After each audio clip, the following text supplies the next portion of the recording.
Hello, everybody. Welcome to another episode of Unlocked, where we talk about unlocking the potential of you, the people you work with, and the people you do life with.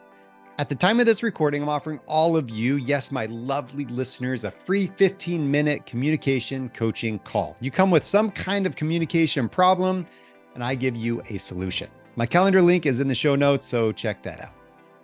You are a mess. I am a mess. We're all a bit of a mess.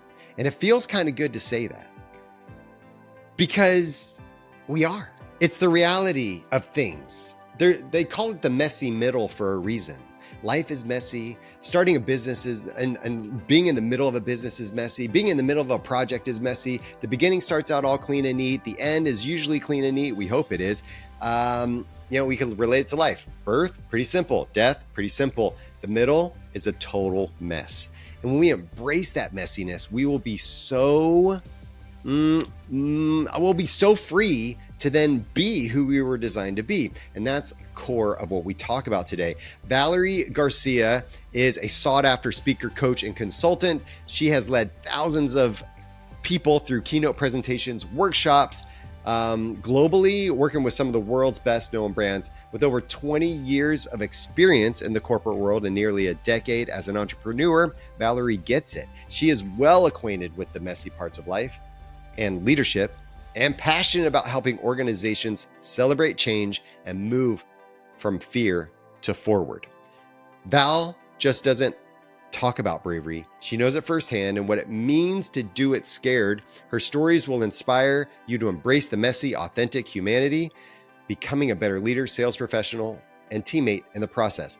She is the author of a new book. It's called We're Gonna Need Cake, Celebrating Authentic Leadership in a Messy World. And it's out now. I hope everybody goes out and picks up a copy of that book. You're gonna get a little taste of what's in that book here. And I didn't say taste just because of the title of cake. Maybe I did. I don't know. We all like cake, right? So we're going to need some. Here we come.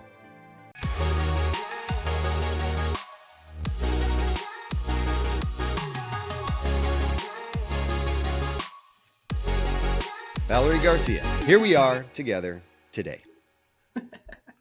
Hi. Thanks for having me. I'm excited to be here.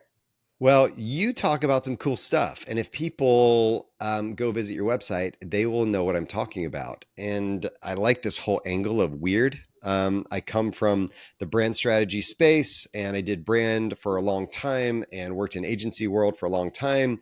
And I threw out that mantra that you like to throw out too of like, different is better than better. Right. That really sticks with me quite a bit. And tell us why that's so important to you.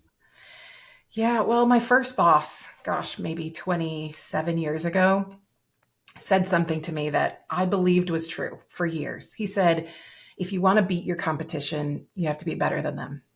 And I believed him. So for 10 years, I basically chased what everybody else was doing and tried to do it better. And it was exhausting. Right? I mean, if you are trying to market like everybody else, but a little bit better, or sell like everybody else, but a little bit better, all you're doing is really just trying to regurgitate, but up the ante a little bit. And then, I was in an audience one day and Sally Hogshead was on stage and she said those words, different is better than better. And it hit me like the whole, if you want to beat your competition, you have to be better was a lie. Like the truth is, if you want to beat your competition, you have to be weird. You've got to be different from them. You've got to have that little thing that makes you completely different. And that really just kind of changed the trajectory of my career and my life because I wasn't chasing everybody else. I was doing exactly me, which was fun and also not as exhausting. And that is a lot of what I like to talk about as well, is this whole feeling of unlocking the ability to be who we were designed to be. Yes. And when we can feel that freedom, like, wow, like we can explode, which is so great. And so you come from the corporate world, yeah. Training and facilitation and doing a lot inside the corporate space. And then you transition and now you're on your own, doing a lot of speaking around the world, and you are coaching and facilitating now. Why the transition? What happened? What created that little spark? Well, it was a number of things. First, I I had worked for a number of big brands all over the world, and they always came with a certain tech stack and a certain philosophy and a certain mantra. And you really had to stay within the box of what that was. And, things were changing. The internet happened, social media happened, and there were different ways of thinking. And I got to the point where I thought, I want to talk to more people and I want to share the ideas that I have. And I don't really want to stay just within that box of just that corporate structure. And at the same time, my life fell apart. I was struggling with depression. I was suicidal. I was, my life was a mess. And yet every day I was getting on stage at these big events in front of all of these people and saying, everything's great, putting a smile on, saying, this is fantastic and our numbers are awesome and things look great. And I had a day where instead of getting on stage, I was sitting backstage in the utility closet sobbing. I can't fake it anymore. And that was the day where I realized, like, if I'm going to get out of this space of having to fake it till I make it, I need to go out on my own. I need to do me and do it in the way that is going to allow me to shine. And so I did end up leaving a corporate gig, a very cushy job with a great salary, and putting everything from my desk in a box and walking out the door into entrepreneurship. And it's been a ride. That it is, Valerie. That it is. Remember that security blanket of a paycheck and benefits? Sure. Yeah. Long gone. Yeah. Yeah. Long gone. Long gone. You're like, why am I doing this again? And then what happens is you speak and you coach and you empower and you go, that's why. Yeah. That's why we do what we do. Yeah, absolutely. Absolutely. So cool. Tell me about this pottery class you took, and I'm intrigued by this. You threw this out to me earlier and you're like, hey, one of the greatest lessons I learned was in pottery class. And I was like, what? Yes. What does that mean? A like ghost kind of pottery class kind of thing? Are we talking like that's a reference back from the 80s? No, not quite that. Yeah. So like kind of towards the end of the COVID era, I was on COVID, or, I was on Zoom about 7 hours a day during COVID. So I transitioned really quickly from doing in person to doing Zoom. And I got to be a bit of a hermit by the end of it. I was kind of getting my groceries delivered and my Amazon delivered, and I was on Zoom. And I finally got to the point where I realized I needed to leave the house. And so someone suggested to me, why don't you do something that doesn't involve a screen at all? And so I signed up for a pottery class.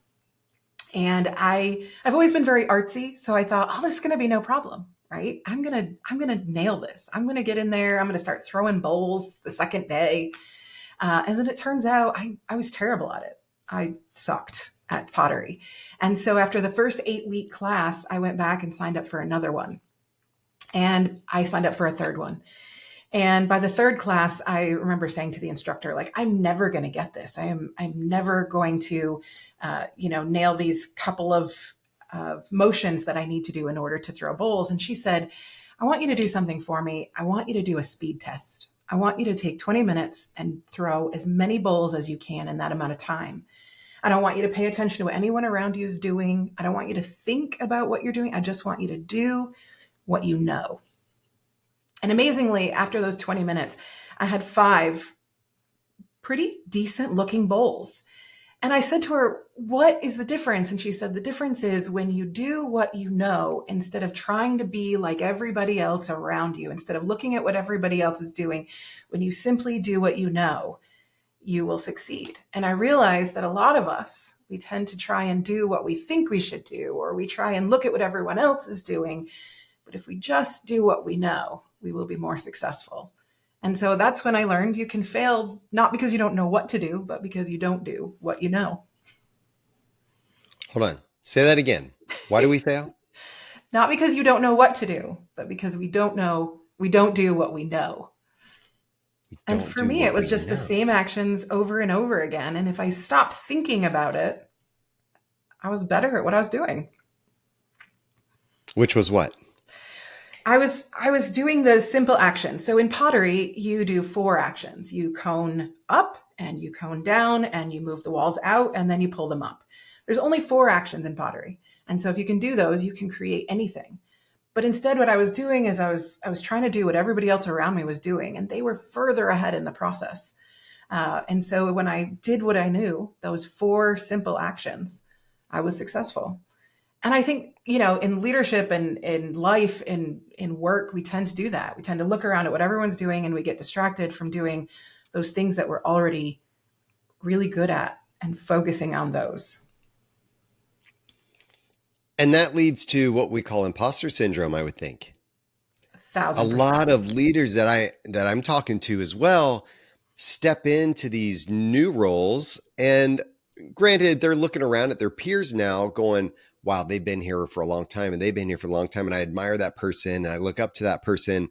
And now I have to do what they do to make sure that I'm also looking like them and being like them. And then what happens is our bowls don't look very good. That's right. And then we wonder why they're not looking very good. Yeah. Yeah.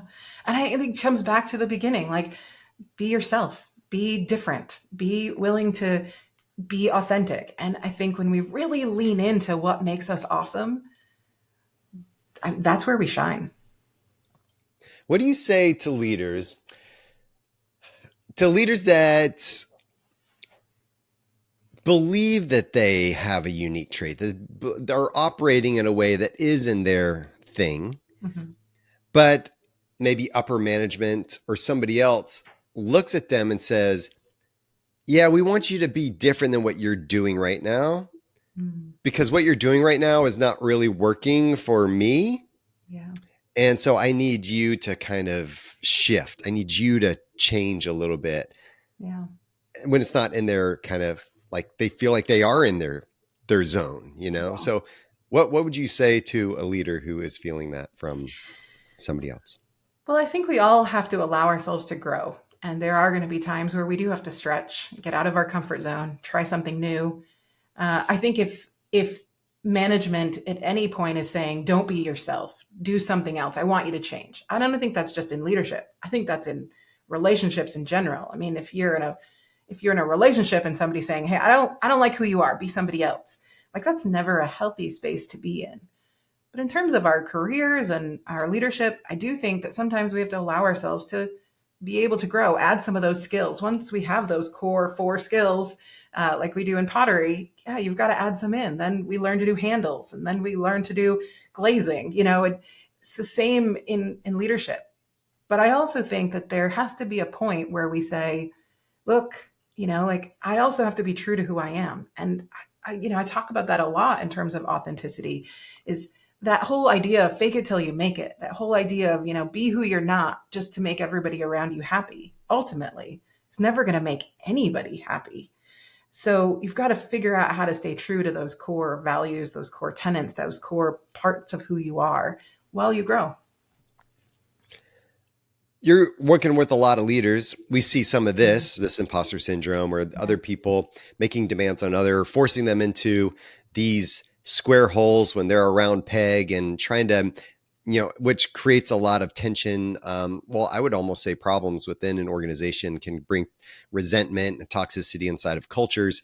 What else are you finding that leaders are doing with their teams that are not probably what they should be doing? What are some other mistakes leaders are making with teams right now? I think right now, leaders are expecting their teams to be all things to all people. I think especially when change happens, you've got to be the person people go to for change management. You've got to be the person people go to for the way things used to be. You've got to manage every single different generation, every single different demographic. I think there is a consistent overextension of our leaders. And I think that's sometimes due to the fact that we don't want to bring in those other voices because they're not tried and true yet. And this is where we have a responsibility to build our backbench as leadership. It's our responsibility to build a farm team, to continue to bring new leaders in who have other strengths. No one can be everything to all people. And in the research that I typically do, speaking to leaders, it's one of their biggest complaints is that I am stretched so thin because I have to be all things to all people. When really there's somebody else in this other department that would be amazing at this piece if we could just let them have it.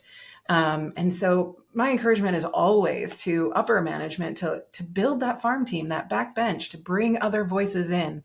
No one can be that fearless leader to all people. And I think that's also creating a problem when we think about that imposter syndrome, or that feeling of young leaders coming in and filling roles and then saying, oh, I have to be that, and I have to be that, and I have to be that, and I have to be that. And I don't want to tell them I don't know. Right. I don't want to say, I'm not sure about that. I'm going to have to go ask somebody else, or you could probably go ask that person, because they're coming to you because you're the leader. And shouldn't you have all the answers? Exactly. No. Right.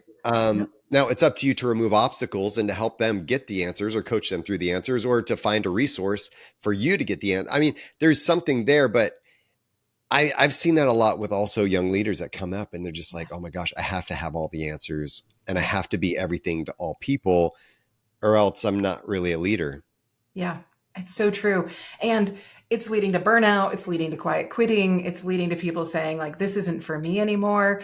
But it's also exactly like you're saying, it's teaching people that age old thing that was so cute when we were young, asking questions, right? When we were little, it was so cute when we asked questions. Why is the sky blue? And why do we have fingers and toes? And then when we get to be adults and we have a job, all of a sudden it's not so cute for us to ask questions anymore. And so, it puts people in this impossible situation. And why are we not diversifying leadership points? It shouldn't be a hierarchy anymore. It should be a web. I honestly believe that in terms of leadership, everybody should have a role so that everybody supports everybody. One of the largest causes of burnout that I'm seeing in management is I have to have all the answers, and I don't. I simply don't. And it depends on what they put their value in as well. If that's what they value, and if that's what they've seen valued in the organization, if that's what they've been taught as well inside the organization, then that is probably explainable, right? Why they would feel a certain way when they're doing that. Let's talk about this idea of failure a little bit, and celebrating failure. Yeah. And a lot of people say this, okay, Valerie, I'm sorry to tell you, you are not the brilliant person. You are brilliant, but in a way to talk about celebrating failure. Right. And I think we hear this drum beat a lot, and we get it. Leaders are like, okay, yeah, fail forward. We get it, etc. What's your spin on it though? What do we really need to take away from this idea? What do you want us to know about this idea that's really going to spark something? Yeah. So Sheryl Sandberg wrote a little bit about a study that was once done about the 3 Ps. And in her book, Option B, she talks about how we get stuck in the 3 Ps when we fail. And so the 3 Ps are essentially, you start with, it's everything sucks. So if something fails, then everything sucks. So the first P is, gosh, now I can't even think of these words. I put you on the spot, Valerie. Sorry, I was like, it's right there. Pervasiveness. What is it? The first one is pervasiveness. So if something fails, everything sucks. And then the second one is personal. So if everything sucks, I also suck. Now, like everything about me sucks. And then the last one is permanence. It's always going to suck. And so we get stuck in this, this study that she was talking about. We get stuck in this mindset of when something fails, it's my fault. It's always going to be this way. And everything is this way. And we tend to get in that rut really quickly. And so I look at it a little bit differently. And I think instead of I suck, maybe it's just, hey, you know what? Like everything around me is possible. When we look at failure a little bit differently, instead of I suck, everything sucks, it's always going to suck. What about, hey, this has given us permission now to try every other possibility. And so if we can switch some of those P's and go, hey, you know what? This is not worked, but that's great. That means every single other option is a possibility at this point. And when I switched my mindset to that, to possibility, I was like, oh my gosh, like literally 1 out of 800 million options didn't work. So instead of getting stuck in, I suck, everything sucks, it's always going to suck. What about like literally everything else is possible? And that allows me to really kind of celebrate. Okay, great. One down. One thing didn't work. And when I started doing that with my team, when I started saying, all right, we're going to have a postmortem, this didn't work. Let's think of everything else that could possibly work. Well, even the stupid ideas have value at that point. Even the crazy ideas have value because every single other thing is a possibility, which I think is kind of awesome. And I think sometimes we think of this idea of I have to celebrate my failures by like, oh, hey, yay, we failed. No, it's yay, every single other option is out there. I like that. I will tell you, Valerie, I haven't heard that yet. On the fail forward idea, you just enlightened me. You've done well. Thank It's you. a good way to kind of switch the mindset, right? It's because I think we do tend to focus on what didn't go right. Mm-hmm. That didn't go right, but great. So it didn't go right. Everything else is out there. That's a big mindset thing. And leadership is such a mindset thing. Entrepreneurship is a mindset thing, but life is a mindset thing. It's true. And I'm so happy to hear that, the world is moving that way. We still have a lot of tension with a lot of the older school generations and corporate hierarchy and ways of thought of not leaning into that as much, but it's such a wave of that's coming as far as mindset is concerned. You'll see it in athletes all the time. How many of them have coaches, like mindset coaches, that really help them through the mental game of what they're doing as an athlete? You hear about it all the time. Yeah. And yet there's a lot of corporate leaders that are like, nah, I don't need that. And you're going, LeBron James needs it. So you don't, I mean, can I tell you a secret? Like, oh my gosh, please tell me. Although it won't be secret after this goes live. So like until like a couple of years ago, I was that person. I was like, oh, mindset, it's a bunch of woo, like blah, blah, blah, And then I started working with a coach. And honestly, I realized that most of my own problems were mindset, most of my own roadblocks. And I had a moment where I sort of hit that same spot where I was like, holy crap, it's mindset. And I was totally that leader for years with my own team. Like, oh, mindset. It's just, you're not going to think your way out of this, blah, blah, blah. And it's true. I am 100,000% a believer now because I had to go through that myself. And I think anybody who's stuck in that place, work with a coach, somebody who will tell you like, hey, that definition you've got rolling around in your head right now, you made that up. Like that doesn't exist. Like that is all in your head. And when you hear that enough, you start to realize, oh yeah, it is. You're right. If we don't train it, I heard another coach talk about like your brain is really just like a 3-year-old running around with a pair of scissors and it will have an accident if you don't learn to control or like reel it in. And do the thing. Your brain wants to fill in gaps that are missing in the story. And you're going to make up a bunch of stuff that isn't true. And just based on assumptions, and having those healthy conversations and building those trusting relationships and are where it's going to happen. That's where it's going to happen. Valerie, you sound like a bit of a mess to me. Thank you. You sound like a mess. You sound like a mess. I know it's just like, I had to say it. Let's talk about your book. Yes. Oh, I'm so excited. It comes out today, really. Rolls out over the next couple of days. And it took 18 months to write. So it's amazing to see the birth of this child come to fruition and see it out in the wild. And I'm really excited. It's called We're Gonna Need Cake.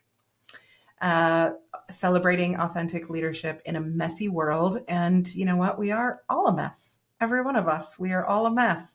And the mess is just the word that I use for authenticity. The fact that each and every one of us brings our own unique mess to the table and to our jobs and to leadership.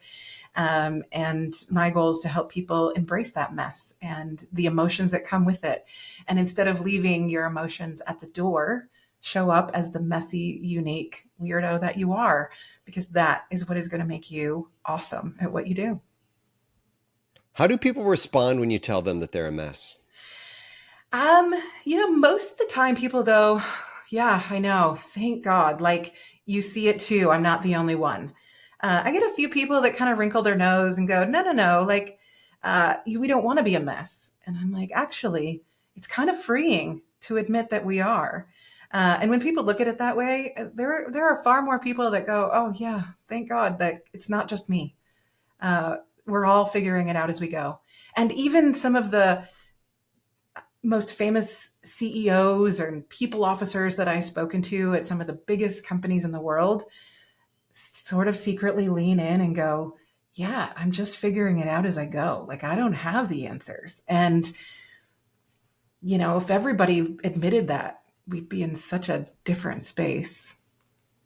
Wouldn't we? Yeah. This whole, like, you say the word messy as kind of your idea of authenticity. And I was just talking about this yesterday too. It's as soon as I let down my wall, right? I become a little bit more vulnerable and authentic with you. It invites you to also let down your wall and be authentic, because it's like we all have these walls up of self-preservation that work to guard us from harm and danger and embarrassment and all these things in our ego. And when we start to see other people go, oh wait, they're being vulnerable and they're a mess too, and they're telling me this, it's like, oh, I guess, yeah. Oh, I guess it's safe to actually say that. Yeah. In the book, I refer to it as the cafeteria tray. Do you remember those rectangle cafeteria trays we had as kids where like it had all the sections? I always say, like, it's like where the peas don't touch the carrots, don't touch the pizza. And I think, we all try and run our careers and our lives like that, nothing touching each other. But the reality is that life is like a Thanksgiving dinner. It's all piled on top of each other and covered in gravy and messy. And the more that we can bring that to life in our roles as leaders, you're exactly right. The more permission that we give people around us to do the same. So how's the book structured? So it is structured around the idea of a map, the authenticity map, and it's technically a circle that never really connects at the other side. And it's kind of a way to find a way through the mess, but never really out of it, because I don't really believe that we ever are not messy. And each chapter is one of the bigger emotions that we find ourselves in that lead to messy situations at work. So things like anger and curiosity and bravery and confidence. And there's some roadblocks in there too, like ego and perfectionism. So all those little pieces that sort of lead us to sometimes stay in failure and fear instead of moving forward into confidence and joy. And ultimately, I think that if everyone embraces their mess, we will be joyful at work. Embrace the mess. That's right. Your type A people out there are freaking out. I know. They're going, no. I mean, if you could see, I'm in my wife's area right now. I'm just going to throw her under the bus. There is a pile of stuff over here, right? Now, granted, my desk is probably this exact same thing. It's like there's piles of stuff. Yeah. And it's like, embrace it. Yeah. Why would I embrace this chaos? Why would I embrace this? Yeah, I think the more that we embrace our mess, like you said, not only does it give everybody around us permission, but it also allows us to just be that person that we're meant to be. The more I say, hey, you know what? I'm messy. And this is an area that I'm particularly messy in. I like to tell people procrastination is my drug of choice, because it is. Procrastination is my biggest failure or struggle or challenge in my business. But when I embrace it and I say that, people go, oh yeah, me too. I see you. I get it. And immediately it becomes not something that I'm hiding or that frustrates me. It becomes a commonality that we work on together. And as a coach or as a leader, the more messy I can be in the daylight, the more the people around me can say, me too, I need some help. Let's work on that. Let's change our mindset. I've got help for that. I'm good at that. And now all of a sudden, everybody around me is a little bit better. When I was getting ready to write my book, I had few ideas. Yeah. And I put it out there in my LinkedIn network and I said, hey, what one would you want to read? So I'm putting this thing out there. One of them was procrastination is not a bad word. Right. And the way that our society has demonized procrastination, and just the word and the context that it puts with it is just so harsh that really, when I look at it, I almost shift the thinking. It's not really procrastination as much as it is, I call it adaptability, and perception of my surroundings and area and what's going on. Now, that last minute deadline is very helpful. Like, trust us, right? The procrastinators in the world, you feel me? It's like that last minute deadline. If we don't have a deadline, good luck. Right. But the deadline, it is going to be a little stressful and a little chaotic, but that's where the brilliance comes out. And until you embrace that, until you recognize it and stop fighting it, embrace that messiness, because that is where the spark of brilliance comes out. Yeah, absolutely. And I mean, I've worked with people who are absolutely brilliant in that last minute. And like you said, their very best ideas come out in the last minute. But I've also worked with people where their best ideas come when they are, they are at play. So they're sitting in the basement of the office playing ping pong, and all of a sudden, there it is, right? And so our brains all work a little bit differently, and the way that we, bring our brilliance to the table is a little different. And that's where the beauty is in the mess, is allowing everybody to bring their own version of the mess. Who needs to pick up this book? I think everybody needs to pick up this book, but I think especially if you are in a position where you are leading people and you feel messy. Maybe you are in a position where you feel like your team is struggling to embrace change. You are feeling like we have a lot of silos and everybody's trying to, keep those cafeteria trays nice and neat. And we need a little more backbench building in our organization. This book is especially for you. Okay. Where do people get a hold of it right now? Anywhere you buy books online. So Amazon, Barnes & Noble, pretty much anywhere that you are buying books online, you can find it. There it is. There it is. How does it feel to hold it? It feels amazing after you've, stared at it on a computer screen for nearly 2 years. It feels amazing. I think everybody should write a book. It's a great process. You learn a lot about yourself. You do. And a lot of people say the book you write is probably mostly for you. That's right. That's true. I'm so grateful for all this. What's your message of hope to the world right now? What's your message to those leaders out there that are in that feel a bit messy? What's your message of hope? I think my biggest message of hope is that we're all in this boat together. Every one of us is figuring it out as we go. Every one of us is messy, but there's a roadmap. There's a roadmap through the mess, and navigating those big emotions and those messy moments is not something that you are doing alone. Each and every one of us are doing it, and we are all at a different space on the map. And I think that the more we talk about it, the more that we share the struggles and put aside that need to be perfect and look perfect on LinkedIn and Instagram and admit, hey, we're all just figuring it out, the more we will figure it out together. Well said, Valerie. Good luck with the book launch. Good luck with the speaking career. Good luck with empowering leaders to embrace their messiness all over the world. Good luck. Thank you so much. Do you feel that you are allowed to be who you were designed to be? Are you given permission from yourself, from your leaders, from your colleagues, from your family, from your community to be who you were designed to be? And I don't know if we fully feel that all the time. And I think that's the problem.